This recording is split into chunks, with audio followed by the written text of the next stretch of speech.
100 miles an hour, no brakes, no clutch. Board track racing was America's first extreme sport.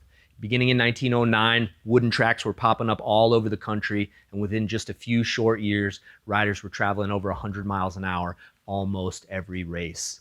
Welcome back to the Drive for History, guys, here at Wheels Through Time. This week, we're focusing on one of America's most exciting niches, board track racing motorcycles here at the museum. So inside the Wheels Through Time collection, there's literally a treasury of early American racing motorcycles. For the first 50 years of the American motorcycle industry, I think here at the museum, we've got over 150 racing machines.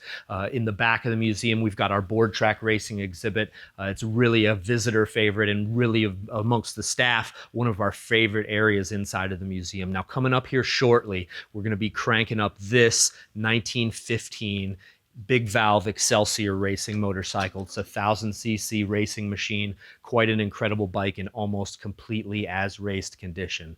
Now, before we crank up the Excelsior, I wanted to highlight a little bit about the history of American board track racing and talk some of the rare machines here inside the museum. Now, again, as I said, board track racing started about 1909, and within just a few short years, it had really become such a popular American sport that it drew crowds really comparable to sporting events today. It was common to see 10, 15, 20, and even 30,000 people at some of these events. As you can see by the mural up above, guys, big mural here at the museum, 3 Excelsior racing motorcycles. This is actually from the Los Angeles Coliseum, I believe in 1912.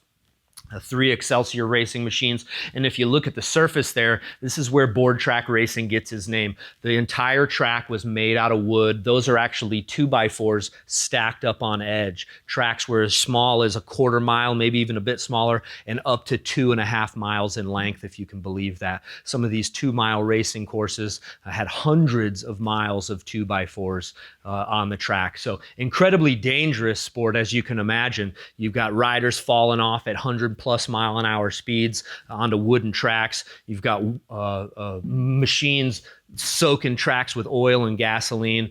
Incredibly dangerous, not just for the riders, but for the crowds itself. Several incidents over maybe the first 10 or 15 years of American racing really kind of tarnished board track racing. And while many of you guys hear that American board track racing was outlawed, it was never really outlawed. Tracks just kind of fell into disrepair, and the next stage was dirt track racing. So many of the board tracks were disassembled. Right underneath the boards, you've got a same distance of a dirt track. So the machines here inside the museum board track collection, incredibly rare motorcycles. So rare, the way I kind of put it is that guys like us, we couldn't even get bikes like this back in their day. So machines built for factory riders at this time. In the early teens, you've got maybe even as many as 80 to 100 different American motorcycle manufacturers. Lots of them employed full teams of riders to travel the country and race at many of these events. And again, tracks as short as a quarter mile and up to 2.5 miles in length. Fastest speed ever attained on a board track was actually by a fellow named Curly Fredericks on an Indian Altoona race bike, 120 miles per hour, if you can imagine that. Now that's 120 miles per hour with no brakes, no clutch, on 2-inch wide tires. It doesn't get much more daredevil than that. Now, highlighting some of the machines inside the museum, this bike is actually one of my favorites. It's one that we talk about here often at the museum and share with visitors every single day. It's a 1914 Harley Davidson racing machine. 1914 was Harley Davidson's first year to enter the racing game. So prior to 1914, it's not that Harley Davidson's did not participate in racing. It's just that the Harley factory did not have a racing team. This machine is representative of Harley Davidson's first year in racing. It's entirely original. The bike was restored by a good friend of ours, famed motorcycle restorer Mike Lang, one of the world's premier experts on early American racing motorcycles. Michael did an absolutely jam-up job on this restoration. This bike was actually restored in the mid-1990s, and it looks like it's right out of the showroom today. So 1914 factory racing engine. There's just a handful of these engines out there in existence today. Completely special engine. Now, in 1913, Harley Davidson actually made claims that, hey, listen, if you see a Harley Davidson enter a race, or you see a Harley Davidson win a race, we've got nothing to do with it.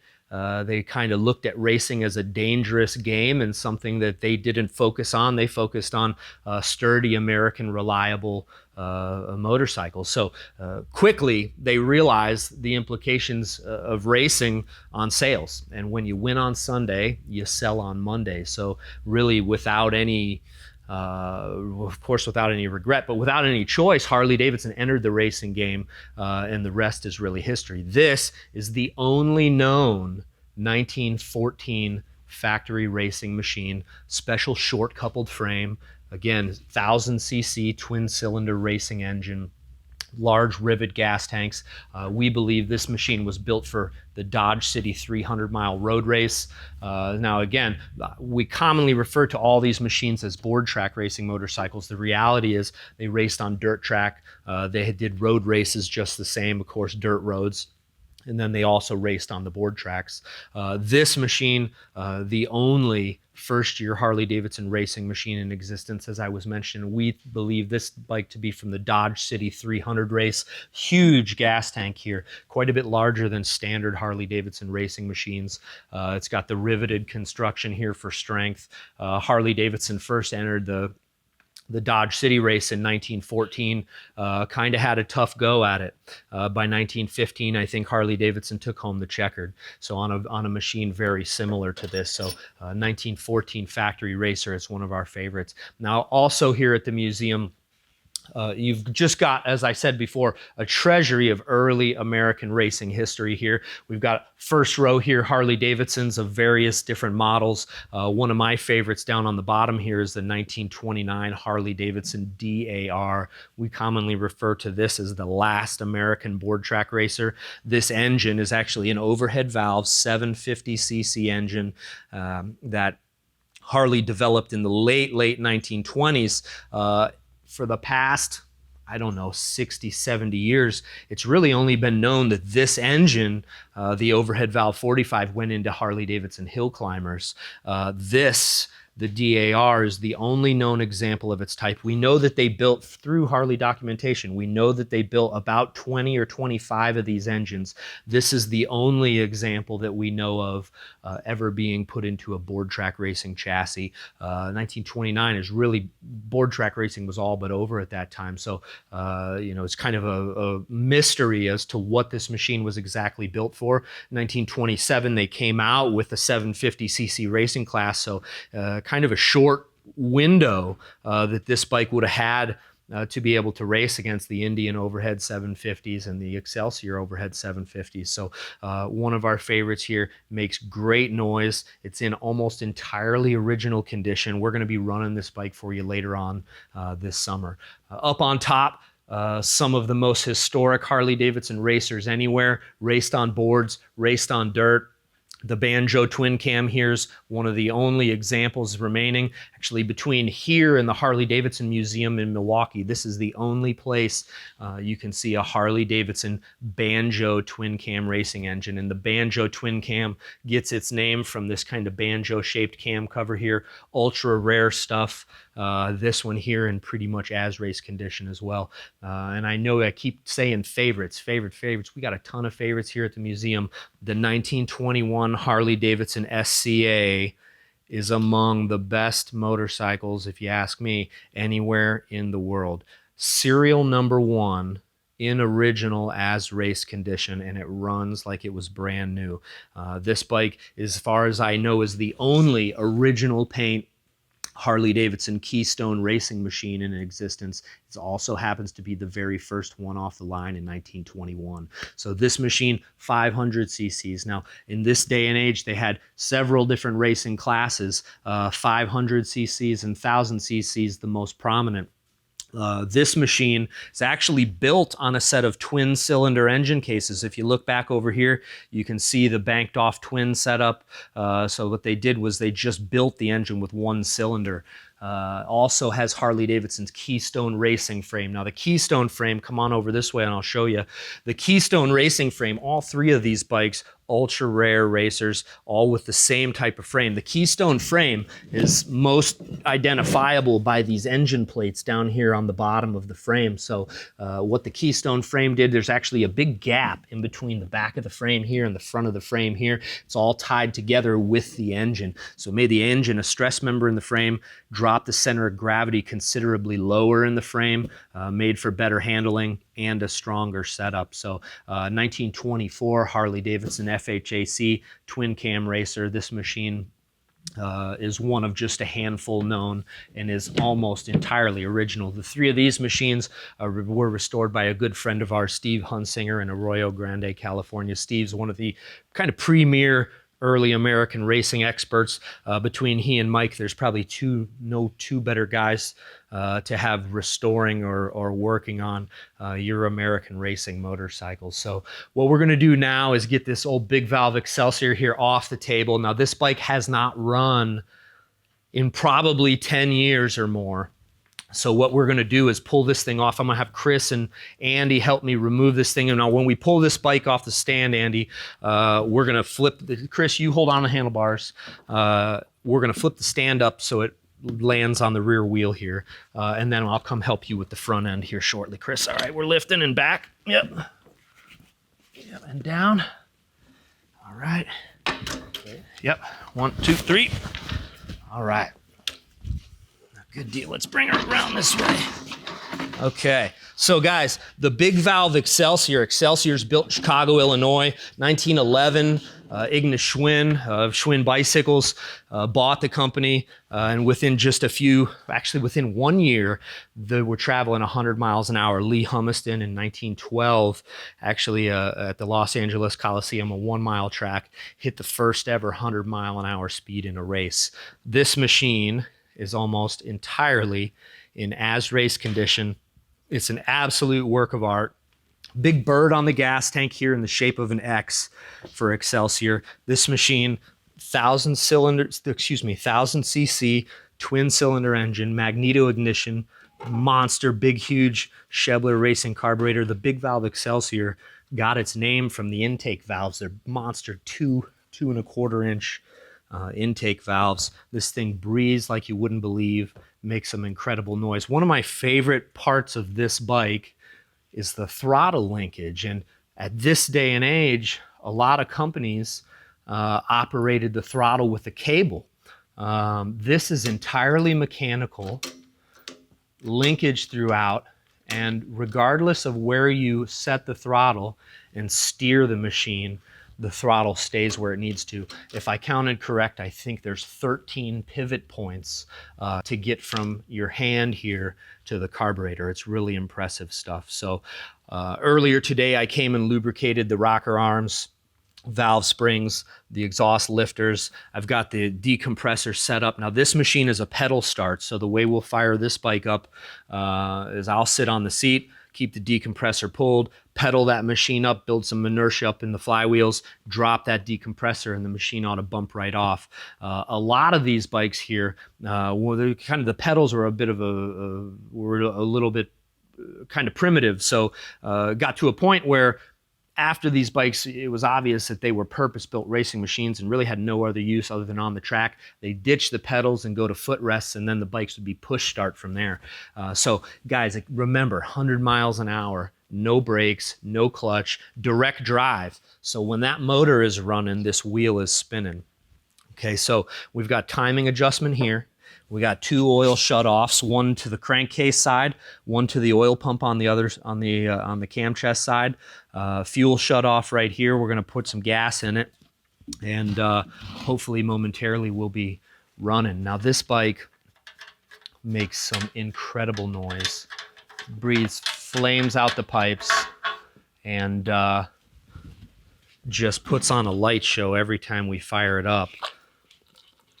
And Excelsior, as I was mentioning before, 1912, that's 108 years ago, going 100 miles an hour in a race there in Los Angeles. Actually, just this past July 4th, was the 95th anniversary of the first ever 100 miles in 1 hour. Joe Petrali actually jumped on a Harley Davidson. And at the time, kind of a neat story. Joe Petrali had been racing for Indian.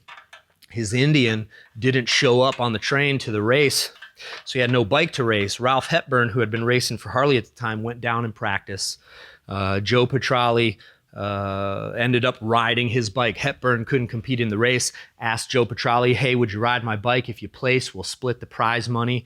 Petrali said, sure. First thing he did was go to the pits, pull the motor down and modify it to run on methanol. So Joe ended up competing on the Harley Davidson that race, and the rest was really history as far as his relationship with Harley Davidson. 100 miles an hour in 1 hour. 100 miles in 1 hour. So pretty incredible stuff. Let's get this thing fired up. Fuel is on, and hopefully we're going to be dripping just a little bit. All right, oil petcock's on. Let's make it happen, guys. Timing is set. Kill switch over here, throttle here. Pretty simple starting procedure. The decompressor is up. Now what the decompressor does is it lifts your exhaust valves. That allows you to pedal this machine over without fighting compression.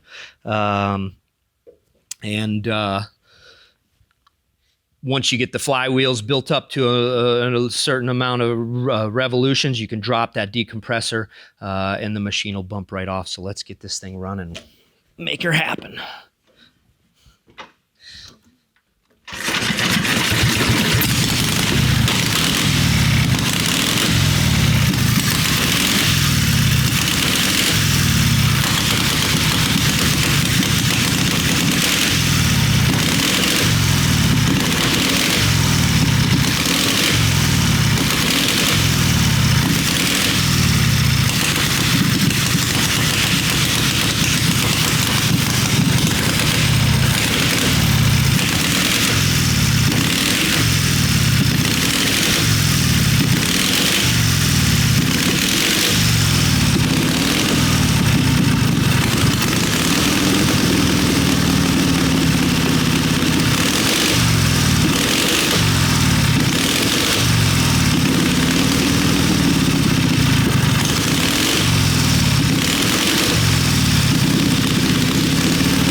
And there you have it, guys. One of America's first 100-mile-an-hour motorcycles, the big Valve Excelsior. The thing is popping and cracking. They run rich when they're on the rear stand. When you've got that thing under power, it just runs as smooth as you can imagine. 100 miles an hour on 2-inch tires. You had to be crazy. They don't make them like they used to, the machines or the men. So, guys, thanks for tuning in on the Drive for History. All this week, we're going to be firing up rare American board track racers. If you guys are liking what you see on our content, check out driveforhistory.com. Make a contribution today. Check out a raffle ticket on our 1939 Harley Davidson Knucklehead, or learn more about the Wheels Through Time lifetime membership. You guys are what help keep us the museum that runs. Thanks a bunch, and we'll see you next time.